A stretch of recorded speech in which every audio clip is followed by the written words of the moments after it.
Now, I like to start talking about intersectionality in terms of its history, because it's very important to understand that intersectionality is this framework that does not come out of the academy. I think that's where its power lies. And so this is a select historical timeline of intersectionality. I'm not going to go through all of this. I just want to highlight some key moments in intersectionality history, because so much of intersectionality history is also foundationally laid in the Daughters of North Carolina.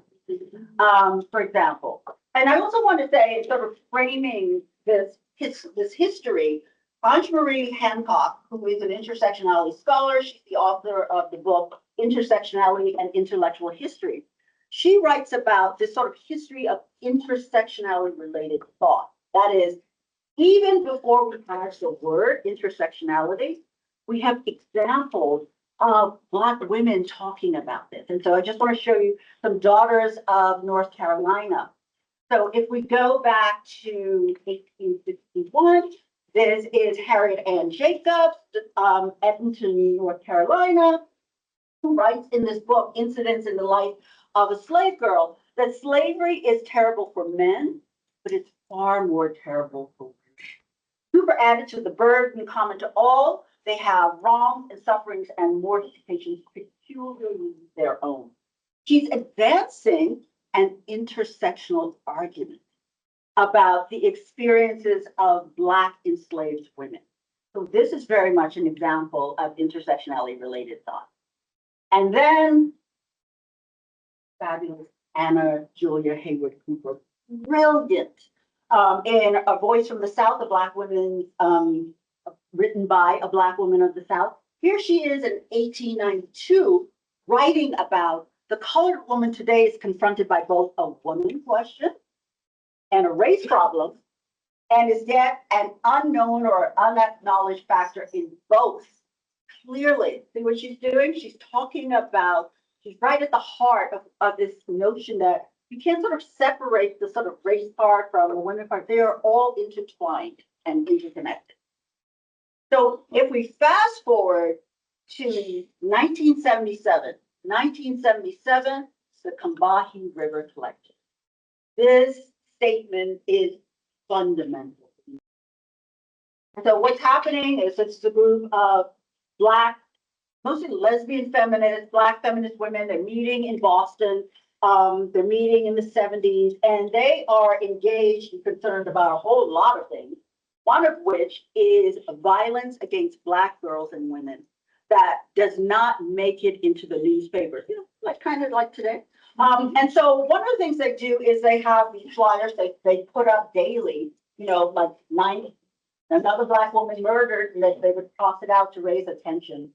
And so then they released this statement, which is considered one of the first sort of articulations written of intersectionality. So again, you're not going to find intersectionality in this statement, but it's foundational. So the most general statement of our politics is that we are actively committed to struggling against racial and sexual and heterosexual and class oppression. And I want you to listen to this language: development of an integrated analysis and practice. You're going to see these are going to come up again, based upon the fact the major systems of oppression are interlocking, and it's the synthesis that creates the conditions of our life. What they're not saying is that they're talking about their identity, right? They're talking about being Black women. No, they're very much focused on power and the intersection of these systems of oppression.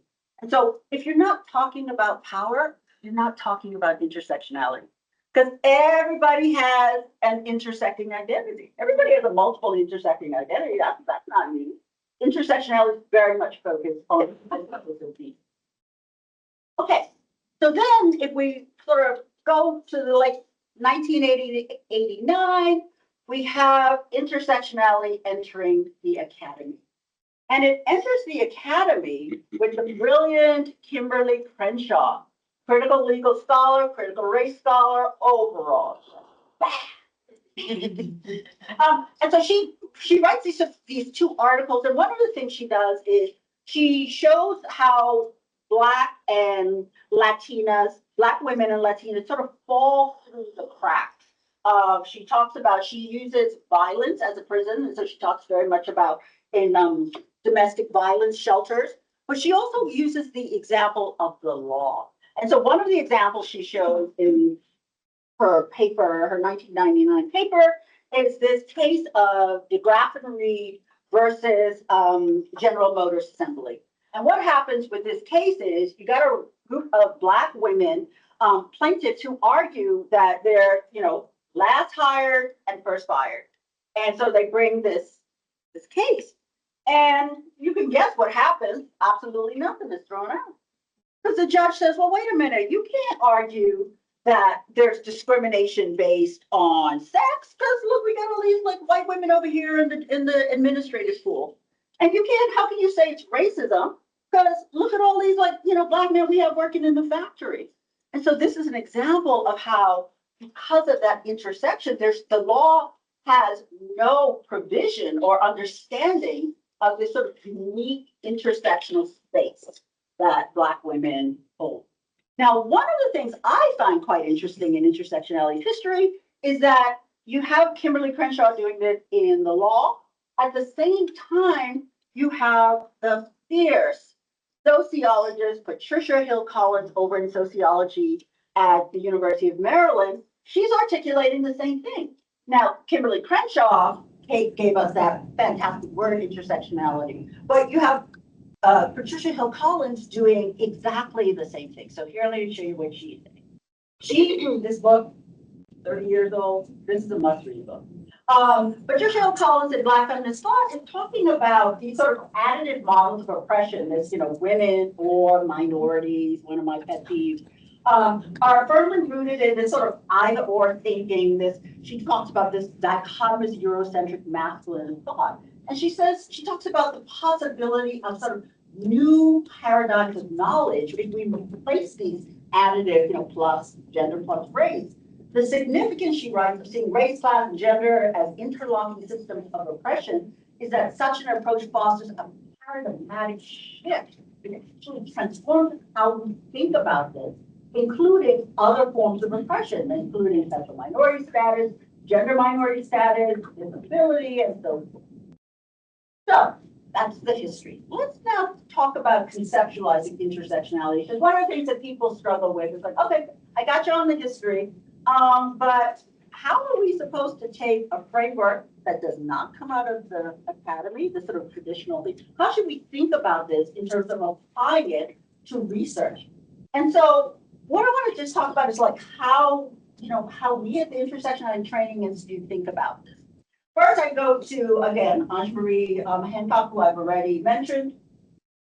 She talks about thinking about intersectionality as a sort of normative theory.